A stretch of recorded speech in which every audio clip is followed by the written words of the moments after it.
আরে মামা কখন যাবে? এবার কি আমাকে টাকা দিয়ে যাবে? এই নে ভাতিজা টাকা, কিছু খেয়ে নি। টাকা? দাঁড়াও মামা, আসছি। থ্যাংক ইউ মামা। আরে ভাই, ওকে টাকা কেন দিচ্ছেন? আরে এমনি দিচ্ছি, চকলেট বিস্কিট খাওয়ার জন্য। আরে দিন না, ঘরে সবকিছুই আছে, কিছুই খায় নাও। আচ্ছা এতই বলছো যেহেতু নিয়ে নেই। আরে মামা আমি খেয়ে নেবো কিছু, রেখে দিই আমি। আরে নিয়ে নিচ্ছে টাকা। তার আগে তুমি কি দুধ খেতে ভালোবাসো নাকি মদ খেতে ভালোবাসো? যদি তুমি দুধ খেতে ভালোবাসো তাহলে ভিডিওটি লাইক করে চ্যানেলটি সাবস্ক্রাইব করে দাও। কিরে তোকে টাকা নিতে নিষেধ করেছি না, কেন নিলি টাকা? আরে মা, মামাই তো দিল। আচ্ছা দিছে যেহেতু রেখে দিই আমি।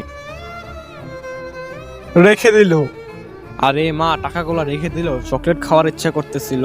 ওই হার্ষ, পাশের দোকানে নতুন চকলেট আসছে। কি? পাশের দোকানে নতুন চকলেট আসছে? জলদি নেয়, খেতে অনেক মজার, কিন্তু আমার কাছে তো টাকাই নাই। একটা কাজ করি। আশেপাশে তো কাউকে দেখা যাচ্ছে না, জলদি করে টাকাটা নিয়ে নিই। নিয়ে নিছি টাকা, এখন জলদি করে দোকান থেকে চকলেটটা নিয়ে আসি।